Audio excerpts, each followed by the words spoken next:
Going on, everybody? I'm taking out my loading wall.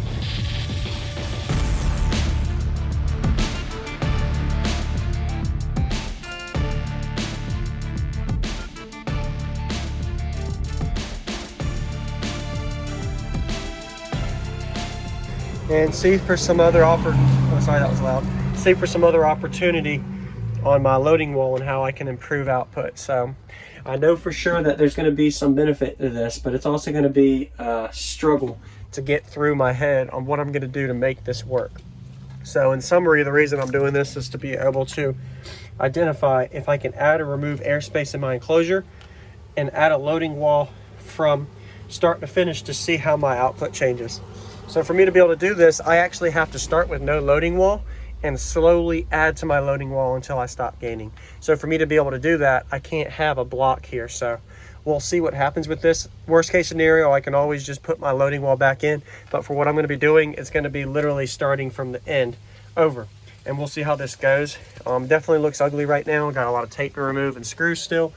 Got to go inside here, unbolt and unscrew my 45, take out this panel as well. It's pretty much going to be just a entrance into the whole box for this. This is digging deeper than I would usually expect to do, but this is where you got to go with if you're getting to no other option to identify if my port area is correct in the right sense of my loading wall and my back hatch distance. So there's some things that I've done tests on to kind of identify where my air is, and my air is by this loading wall, my port area, and where my port is from the back of the hatch. And I think this is going to help me benefit getting louder, hopefully.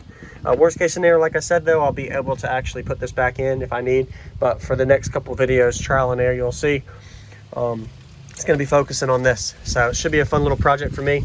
Single 12, see how loud we can get, and we'll see. So I'll give you an update and video right after this, after I get this thing out. All right, so I got my loading wall out.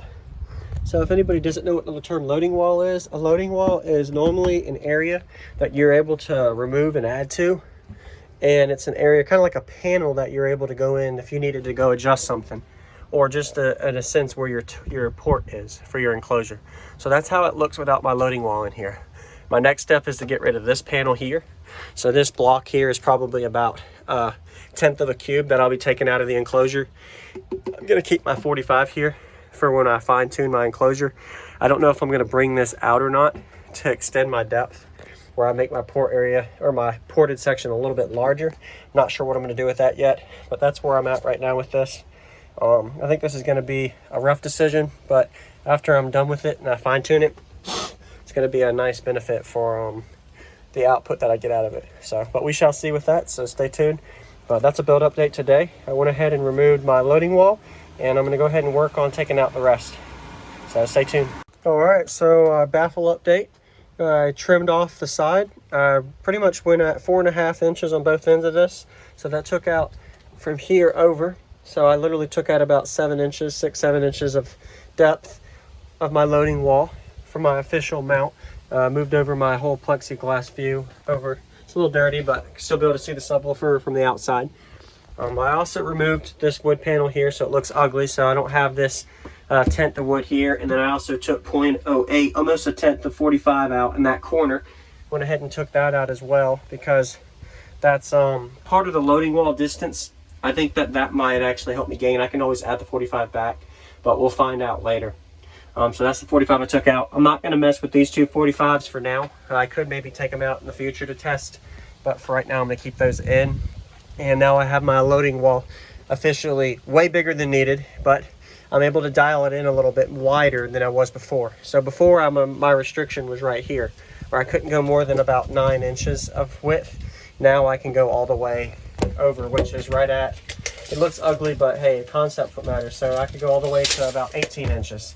So I added extra to that. So that's definitely where I'm at with this. I already got all my screws in, as you can see. I'll be able to tape it back up to where y'all won't be able to tell the difference once I'm done. That's why I like to tape. I can remove it and add it and over, and you'll never know the difference once it's done. And that's where we're looking at with this. Definitely an echo in here. It'll be a little better once I dial in my port. So I'll be doing that on video too, to kind of show y'all how I do that.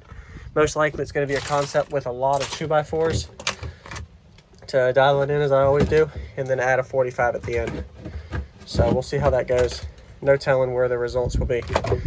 You never know, I might be at over 100 square inches of port area for my actual loudest output, which would be a surprise, but you never know. So stay tuned and we'll show you what we're doing next. All right, got some more tape added to the inside, sealed it off all the way around. Also, I got my initial round over on this end.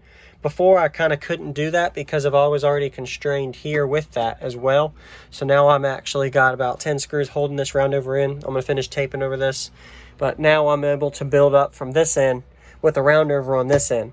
The reason I use the round over instead of just of one surface is because for some reason the way the port works with a smooth round over, it gives better output than just a flat rough surface like this.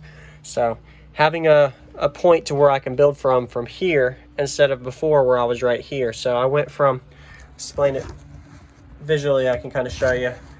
The whole goal for this is to be able to open up, like I mentioned earlier, open up my port area a little bit wider. So now I have 16 inches to play with, whereas before I only had around 7 because it was right here before. So that should work good.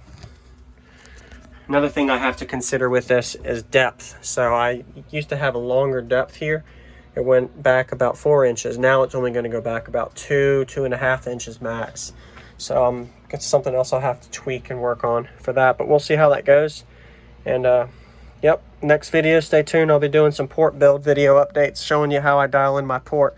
And we'll see how the output changes on that. So stay tuned. It's not pretty, but it works for me. And hopefully we get a little louder. What's going on, everybody? This is Jacob Viral, ending this video to say thank you for watching my videos. Every single day I have a daily cardio video I upload. So if you haven't already, go ahead and hit that subscribe button and notification bell, and I'll see you tomorrow.